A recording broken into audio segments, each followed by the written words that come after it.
So in staying on the road today, we're going to talk about sprucing up your RV and using some cosmetic fixes and light repairs that any do-it-yourselfer can do.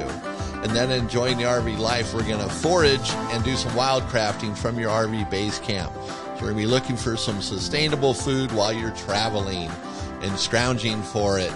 And then the money-saving tip, we're going to talk about saving some money on RV upgrades. And then in the next stop, we're going to visit Charleston, West Virginia.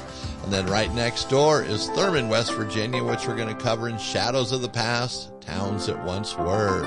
And then in RV Envy, we're going to discuss the Brand Motion Rear Observation System. These things absolutely rock. So this is Eric Sark with the Smart RVer Podcast, your trusted source for RV tips and insights to embrace the RV lifestyle without worries. So let's talk everything RV. And today is episode 176. So, Alexis, what do you have to say for yourself today? I want you to try mushrooms.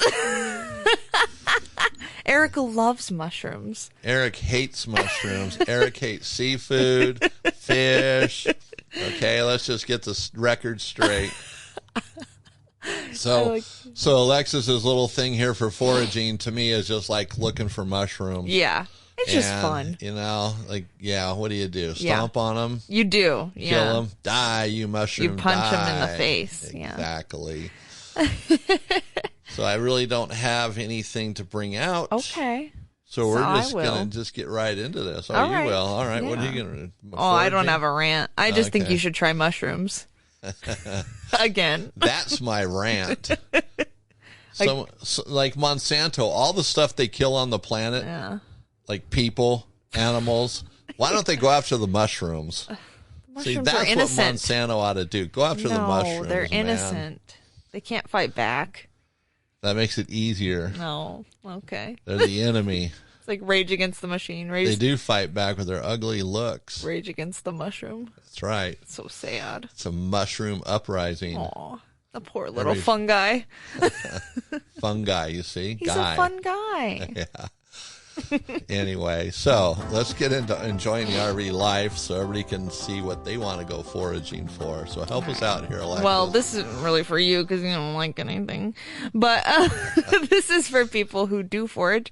I feel like, is huckleberry picking foraging? Yeah. Because that's what I do. You know? I like huckleberries. Okay. When you're looking for something to eat in the refrigerator, you're not sure what you want. It's like foraging, It's just like that, same thing.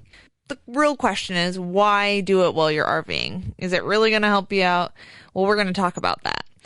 RVing already embodies the freedom and self-reliance because you're out, wherever you are.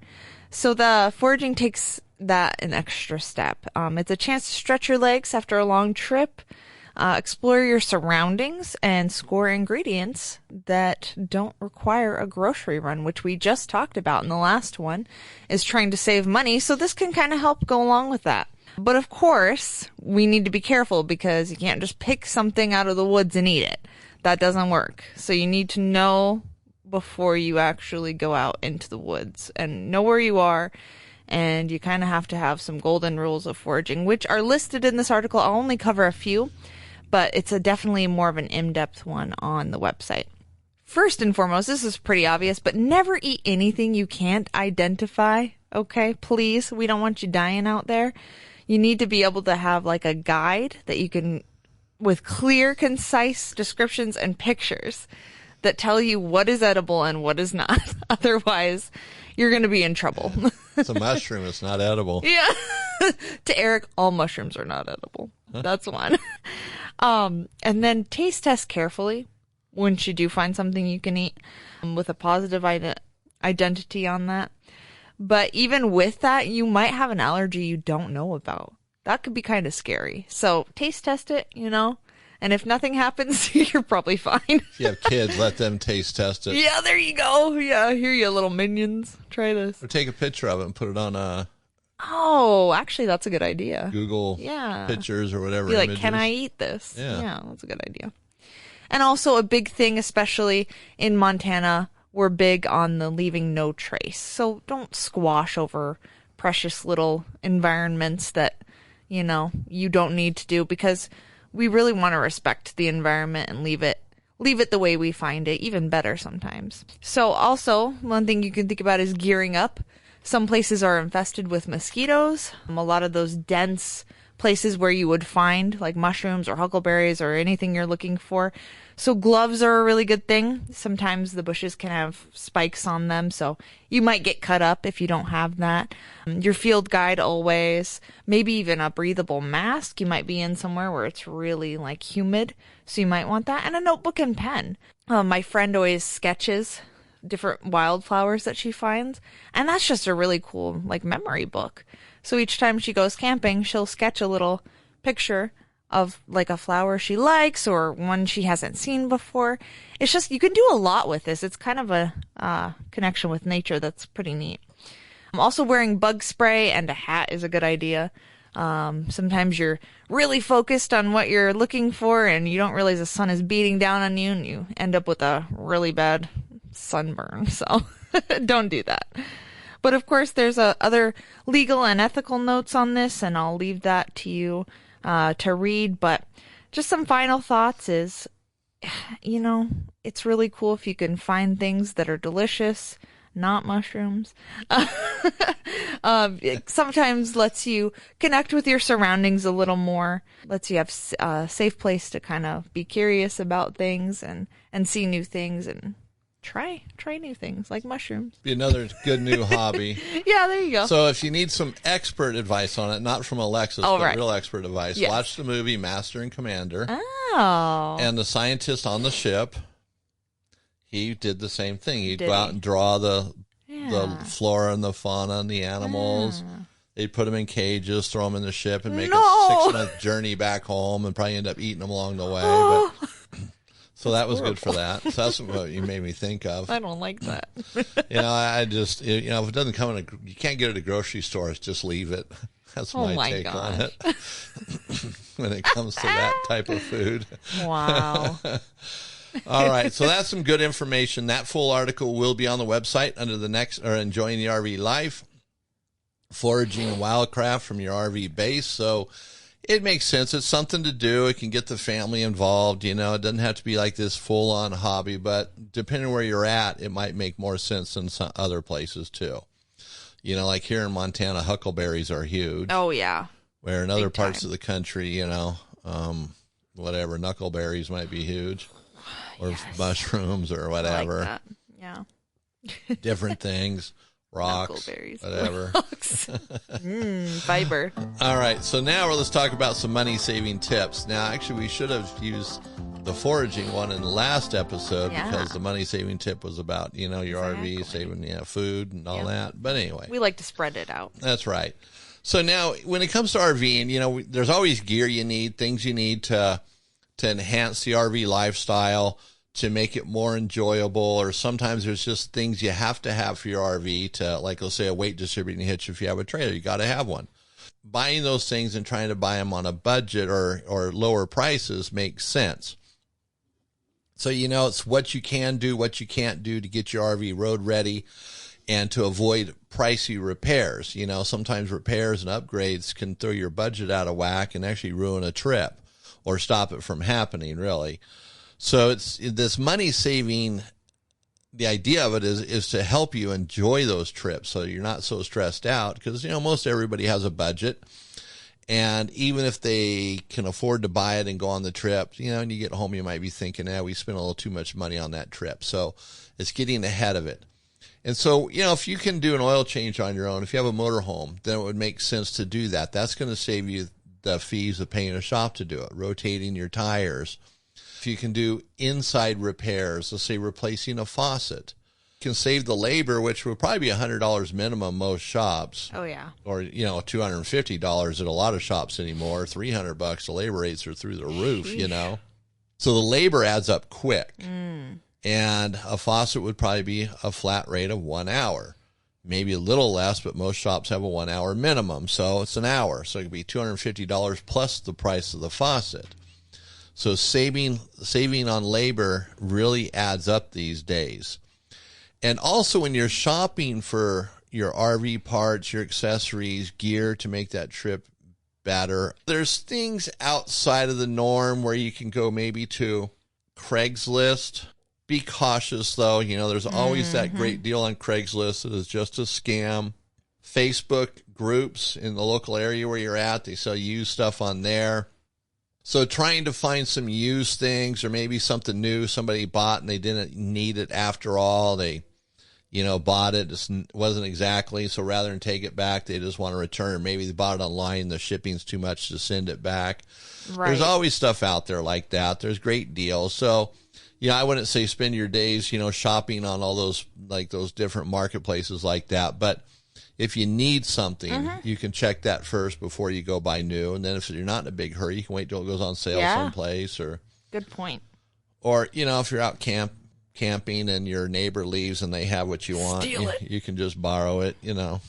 Borrow it without giving it back. Just kidding, everybody. Oh, right. So, you know, and it's staying ahead of it. And it goes back to the maintenance thing too. You know, it's like preventative care. Buying what you need, it makes the trip better. It saves money in the long run when you're prepared for it, because if you have to buy something out on the road, generally you pay more for it, and it's not exactly what you want. So little investments will help make the RVing much better, but saving money along the way makes the entire package much better to do. So that article will be on our website, thesmartrver.com, under money saving tips. And now we're jumping into staying on the road. So this is sprucing up your RV with some cosmetic fixes and repairs for the RV do-it-yourselfer. So all do-it-yourselfers can do this type of stuff. It's pretty simple. And if you're the smart RVer, you can definitely do it. So we've got some good information here, and it's pretty basic. You know, might be things a lot of you are familiar with already doing. But, you know, remember, when we're talking in this show or this podcast, it's to a broad audience, new people, ones with tons of experience. Some people don't really have any mechanical ability, where others are absolutely skilled. They could rebuild their RV from ground up. So it's a diverse crowd. So that's why we're covering this stuff. It's the basics. And it also might get you a little more motivated to fix some of the things that you've been kind of ignoring. Some of those little problems that become worse. As I say that, I'm thinking about things around my house, you know, little screw here, a little screw there, need to get on it, you know. Who am I to say this now? That's it. Show's over. Now, so it's little things that sometimes turn into big things. It becomes a big problem. A loose screw on a door can become a big problem for a door, a hinge, whatever it might. So let's just get right into this. So the do-it-yourself fixes and repairs do matter.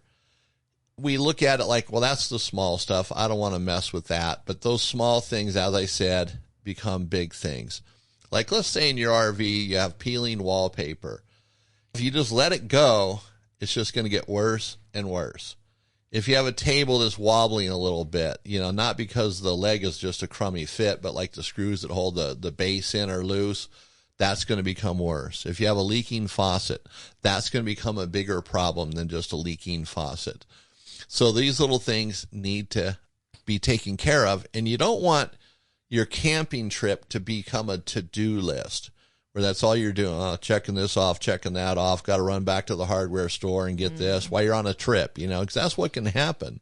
These little issues can be very annoying, but they can also snowball into great big problems that turn into much bigger. A scratch, you know, on the paint can turn into the powder, or the powder coat finish can start peeling off. And, you know, maybe it's not that easy to fix as a do-it-yourselfer. You don't want to spray paint the side of your RV, which, hey, I get it. I understand that. Yeah. But maybe it's something else that little touch-up paint could prevent a bigger problem.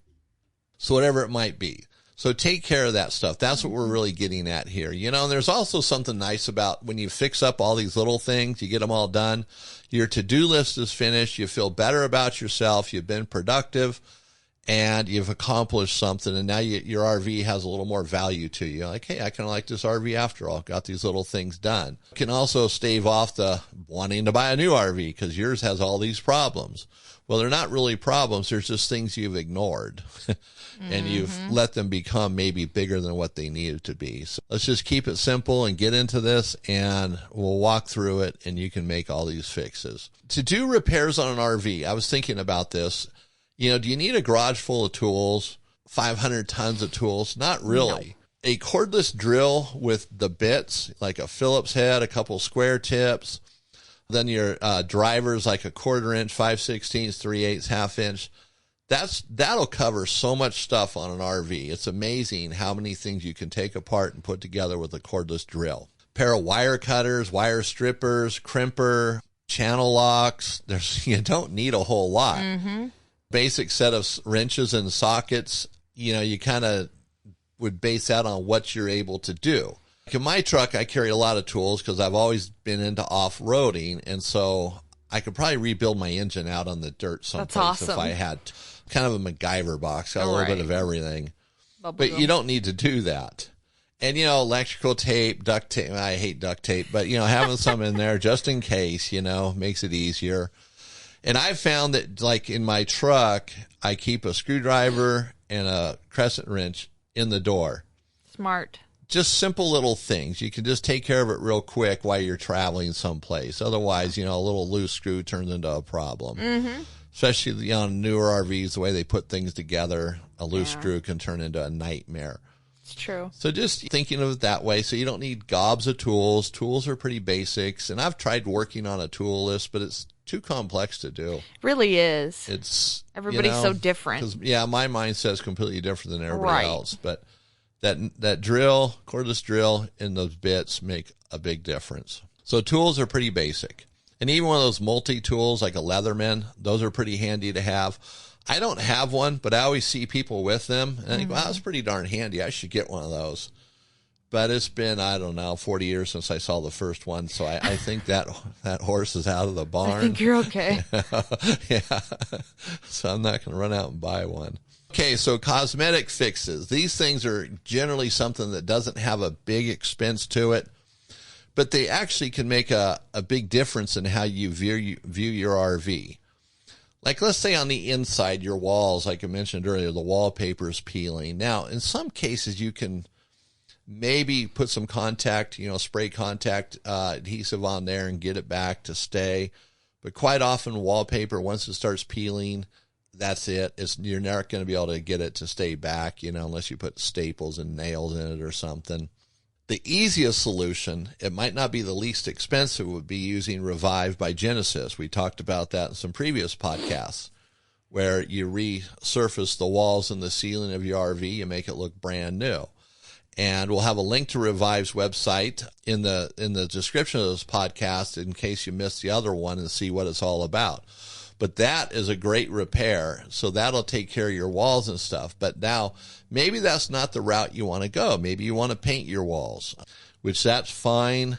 I'm not a big fan of painting inside of RVs, and I know some people out there have done it, and they look absolutely amazing.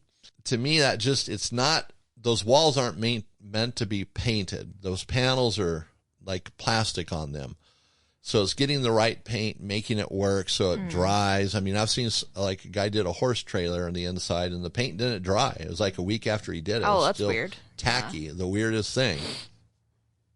That could be a problem. But you can do that type of stuff. You can paint the walls, and I would start small, maybe one room, one wall, and see how it goes. Something that you could live with if it wasn't awesome. Because once you do that, Revive's out of the question, because it won't stick to that unless you're able to peel the wallpaper off behind it or the liner on behind it. So once you commit to that, you're committed. Now, I guess you could put Revive on new wall panels and put them up and trim them out. That could be a solution, or pull the old ones off and do that. A lot of extra work, but that's doable. So sometimes that's where it gets to, though. But there's a lot of stuff you can do like that on the interior. Get creative. If you want to avoid the Revive, there you go. The cabinets are another story. You can't just go buy cabinets for an RV at Lowe's or someplace like that, or IKEA. It's not going to work. Cabinets are built into that RV, and they're built in a very special way to make them light, but yet durable, cheap, but yet not so cheap. But if they're kind of ugly looking, Revive makes a product for that as well. So you can reface those cabinets, get them looking brand new again if you wanted to go that route. Now, some have said that like chalkboard paint will stick to just about anything. So you could use that on the walls and the cabinets, finding the right color chalkboard paint, I mean, that's just what I've heard. I'm not suggesting that. But even on your older cabinets, let's say the hardware on it's kind of dated looking, you know, just changing the hardware can make it nicer looking. Yeah. And knobs and stuff are pretty inexpensive. You know, you can probably get a knob for $1 at a hardware store. Updating that will make a big difference. Sometimes the trim that's used in RVs or the interior in general just needs to be cleaned. You know, sometimes there's things that will seep out of the windows, like the butyl tape from the ceilings. The walls get kind of a whatever film on it, then some moisture in there. Then you see those kind of running marks, you know, kind of yellowish stuff. Yeah. Looks kind of nasty. So just cleaning up some of that stuff can make a big difference. And cleaning things generally just kind of gives it a fresh look anyways. Right. Even if you don't think it needs to be cleaned, then you feel a little better about yourself. Your RV's spruced up on the inside and it just feels better, you know.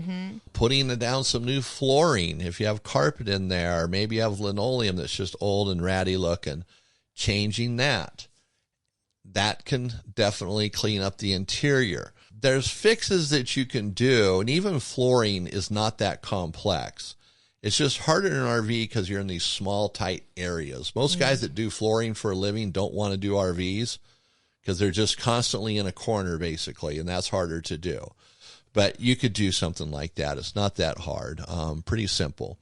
And some people even just put, like, square tiles over the old flooring. Yeah. You know, how well that sticks and holds down the road, I'm not sure, but, you know, you don't want to do something that's just going to look horrible. Right. You know, it might be new, but doesn't look good. So other, you know, small light repairs that you can do, you know, there might be some mechanical things or little tweaks here and there that are going to help keep your RV going. Talking about little maintenance things that you sometimes forget, neglect, like a cabinet door. Maybe the screws that hold the hinges are loose, you know, and you just keep putting it off. Well, eventually, you know, those screws are just going to fall out or the hinge is going to get tweaked out of shape. Cabinet doors in RVs, they're not like the best wood. It's pressed wood and it's funky wood. So those holes get a little bit bigger. It makes it harder to do the repair. But if you found yourself in that situation, you can just put a toothpick in that hole with a little glue on it, let it dry, then you could re-drill it and put the screw back in and you're pretty much ready to go. So that's a simple fix if you get to that point, but try to just tighten up those screws and avoid that. That's a trick that you can use on a lot of stuff, not just cabinets. Wood, you know, if you have a hole that's rounded out with a screw in it, that toothpick or a small piece of wood always works. Yeah. That's been around forever. I think cavemen thought of that one. I with Roxo or something. Yeah. Clubbed probably. a rock into the hole. There you go. Then clubbed a rock into the rock. I don't know. Yeah. All right. So faucets, that's another one. Easy repairs. Dripping faucet, leaking faucet, just kind of has that run going all the time. That could be a stem and bonnet. So you pop off the handle and replace it. Take your old stem and bonnet to the RV store, though. They're not all the same. Regardless of what you think or what you've been told, there's a plethora of stem and bonnets, and some of them aren't available because the faucets that the manufacturer of the RV use are not mainstream. They're just some cheap Chinese stuff that was cheap and fit in the RV at that day. So you might have to buy a new faucet at that point, but that's okay. If you can't find parts for it, you probably want to get a new one anyways that you can get parts for. And most RV stores are selling the main brand faucets, and they sell the repair parts for them. So keep that in mind as you're buying a new faucet. Ask if they have the parts for it. You know, and sometimes the handle on the faucet could just be loose. Not a big deal. Tighten it up, little cap on the handle, pop it off and put it back on. A lot of newer faucets with the chrome and bronze finish have little caps that are harder to see, so you need to be careful popping those off so you don't ruin the finish. But yeah, that's simple stuff. Now, an RV has screens on the windows. This is an area that's kind of tricky because RV screens aren't just a mainstream thing. You can't go to an RV store and get new screens made. It doesn't really happen. Putting new screen fabric into an existing frame is a little more doable, but the bead sometimes is so small, or the spline that holds the screen in, that's hard to find. So you can reuse the old one, but that is something you could do at home. Takes a little bit of finesse, a little bit of patience, but it's definitely doable. I don't know what screen shops, if there are ones that do it or not for RVs. It's just one of those things. Right. They come with windows. It's not like a house. It's totally different, a different ball game altogether. So I'm not going to say that's an easy peasy one, but you can make it work. Or just throw away the screens and don't worry about it. There you go. You don't got pets, who cares? Don't open your windows. That's why you got air conditioning. This is 2025, man. That's right. Screens are out, ACs are in. Yeah. And then furniture. You might have a piece of furniture that's a little wobbly or falling apart. The handle's loose, and easy fix. Just take care of that stuff. Like I talked about earlier, the table on the pedestal. The screws that hold the base or the pole, the base of it could be loose. Tighten them puppies up so it doesn't become a bigger issue. And a lot of those tables are in slide rooms. So having to mess with that floor could become a bigger issue than you probably would ever want to dig into. Yep. So just take care of that. Those are pretty simple, easy to do wins that aren't real technical, but they're going to make the inside of your RV a little bit better. And, there can become a point in time where the repairs are becoming beyond your scope. If your cabinets are falling off the wall, they're just major problems. Maybe it's not something you can fix. Sometimes we might try to fix it, but we might make it worse where now it's not really repairable. And now you'd have to get new cabinets made, which could be a fortune and hard to find someone that can do it. So be kind of picky at what you do. You don't want to do something that leads to disaster. And also, don't be in a rush. Sometimes repairs take a little bit of finesse and a little bit of patience. And if you're going to watch like YouTube to see how to do it, you probably need to watch about 10 videos and kind of merge them all together and see which one is more realistic, one that's actually going to help and not be a problem. Some of those videos are very misleading. It maybe works for that guy or that RV, but it won't work on yours. So don't be misled by that. And then take your time preparing it.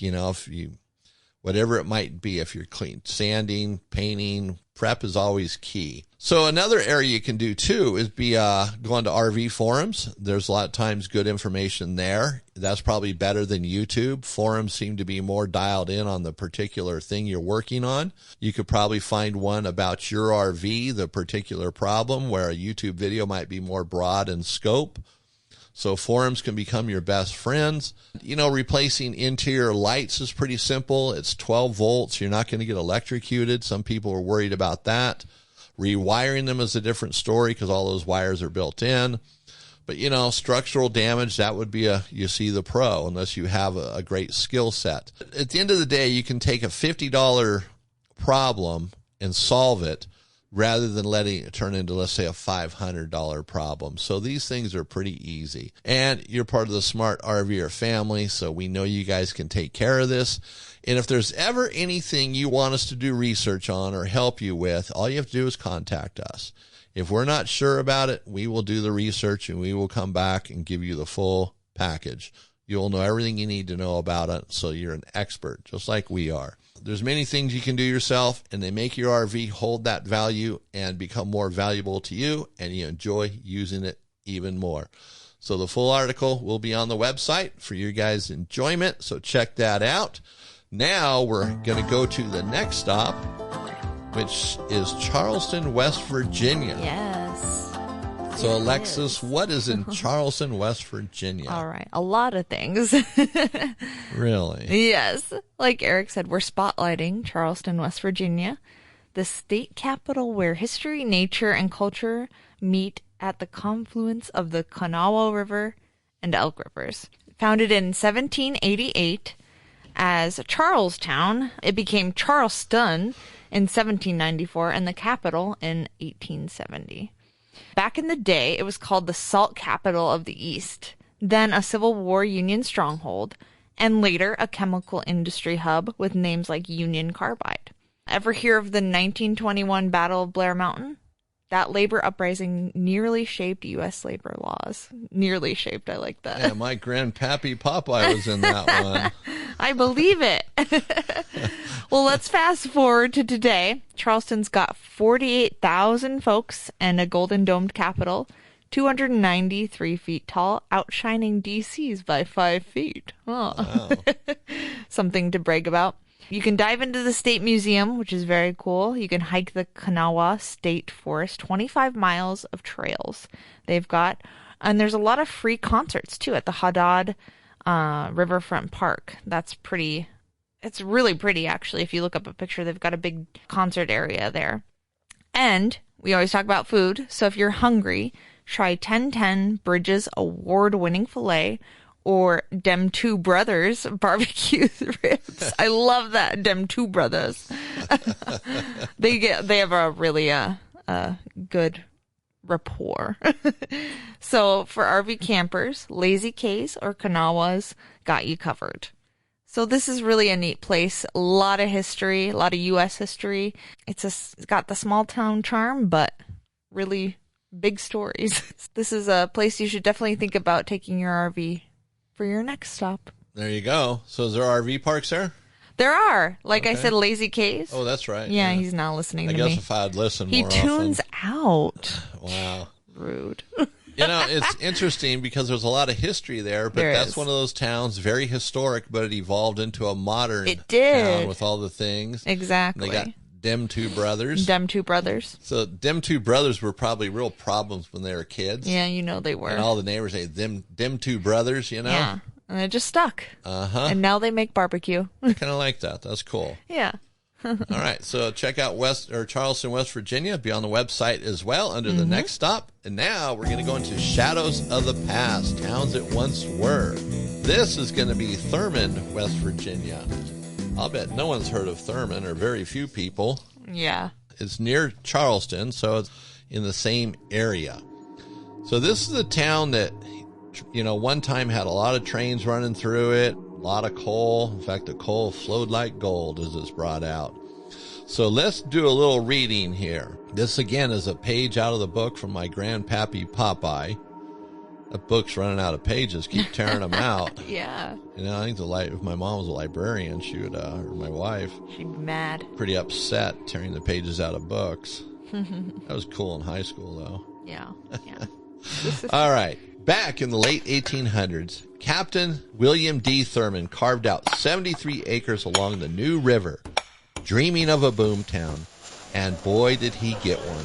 By the 1920s, Thurman was the beating heart of the Chesapeake and Ohio Railway, handling more freight than Cincinnati and Richmond combined. 15 passenger trains a day rolled through, and the town swelled with hotels, banks, and saloons. Even a 14-year poker game at the Dun Glen Hotel that made Ripley's Believe It or Not. But the good times couldn't last. The Great Depression hit hard, then a fire torched the Dun Glen in 1930. Diesel locomotives replaced steam, and the coal trains didn't need Thurman anymore. By the 1950s, it was a ghost town. Population plummeting from hundreds to just 5 today. The National Park Service stepped in, preserving its eerie Main Street and train depot, where Amtrak still makes a rare stop.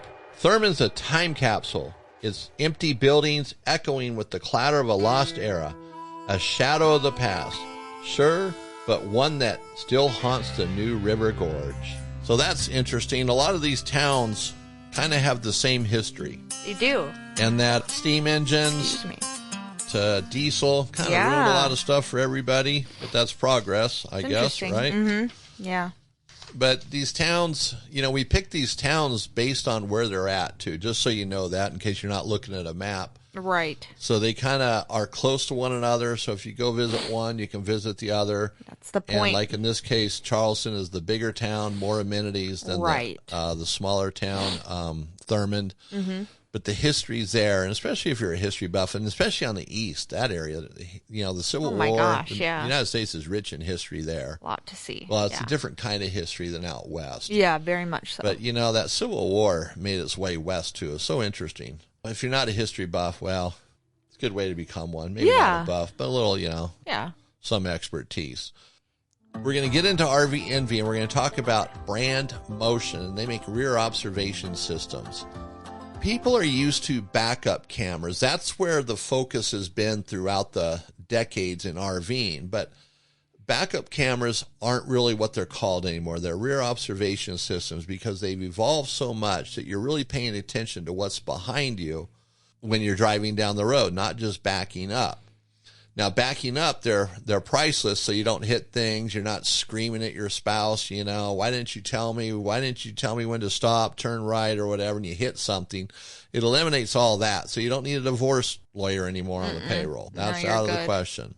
All the cameras, for the most part, have sound, so you can actually hear the person behind you if they're screaming at you. More importantly, when you're driving down the road, you can see what's happening behind you. If you're like going down a hill, a grade, and there's a semi coming up on you, it doesn't look like they're stopping. You can flash your lights, maybe get out of their way if they're having a problem. If your tires are starting to shred apart, you can see that debris blowing out on the road behind you. If you're towing a vehicle, you can see it break loose and go flying off a cliff. So you can see what's happening. So it can avert a lot of problems to give you a little more sense of security, having that monitor sitting on your dash. And there you go. It's pretty simple. And most RVs are coming pre-wired for them now.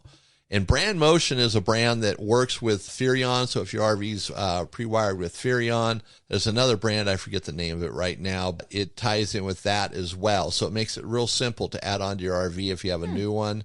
Or even a used RV or an older one. These things are so simple to install. All you're doing is tapping into the clearance light circuit. Wow.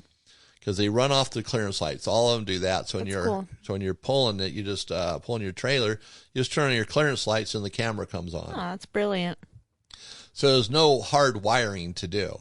Worst case scenario, you have an inch of wire showing above or below a clearance light. I think everybody can live with that. Not a big deal. I like their system. It's just a better quality system. I like Furrion too. Now, Furrion has dropped their prices. I don't know if they're blowing them out to come out with some new designs or if they're just dropping prices to get them out there, maybe to compete with Brand Motion. I don't know. Brand Motion's their latency is like 0, which is really nice. So things are happening very quickly around you while your camera's keeping up with it. There's no delay. That's good. And you can add on cameras. Another thing too, if you had, let's say, I'm just going to use a simple illustration here. 2 travel trailers, and each one had its cameras on it and their Brand Motion. Well, that monitor will go from one trailer to the next. So you don't have to have 2 camera systems. So you save some money that way, and it creates simplicity, which I think is really cool. Or if you have like a utility trailer, you need a camera on it for you back into. Well, it'll still work on your Brand Motion system and the other cameras for your travel trailers. 2 separate things on one monitor. Very cool. So you just switch back and forth. So that's pretty nice. And that's just my take on it. I like Brand Motion. I like Furrion as well. We've looked at other brands like Magnadyne has a camera system, which is okay. In fact, we've reviewed that one and it works great. But the newer ones, these ones just seem to be better. They're priced more. The Magnadyne's less expensive. So for a cheaper camera, that's definitely a good way to go. But I'd say spend a few extra bucks and get what you need. And also these can double as security systems. Having a camera by your door of your RV or on the other side, wherever you feel you might need one, but by the door makes more sense. Porch light goes on and boom, there it is, They're motion sensitive, so makes it pretty simple. All right, so that's it. So check out Brand Motion. We'll have a link to their website in our description here. And you can take it from there and decide what you want to do. So Brand Motion is the brand we're recommending, but Furrion's right behind it. Then after that, Magnadyne. So we have a call to action here. Very important. Everybody needs to act today. No, we just want to let you know that we appreciate it when you share this podcast with others, your family, friends. You get more and more listeners, more people watching it on YouTube, and we appreciate that. It pushes us up in the rankings. We become more of a fixture in homes, which we're really bringing out some good information to share with others. It's valuable, saves you money, saves you headaches, and make your life better as an RVer and great places to go as well. So next episode is going to be 177, and there's going to be some great information in there. In fact, in that episode, we're also going to talk about RV brake maintenance. So we had a great show today. As a reminder, if you're going to be doing any of that cosmetic work and resealing's part of it, Make sure you're using Dicor products. They have a sealant that works great on the outside of the RV on vertical surfaces. They have the lap sealant for your horizontal surfaces. Check that out. Dicor products. They have great, great products. So this is Eric Stark with the Smart RVer Podcast, your go-to guide for smarter RVing and unforgettable adventures on the road.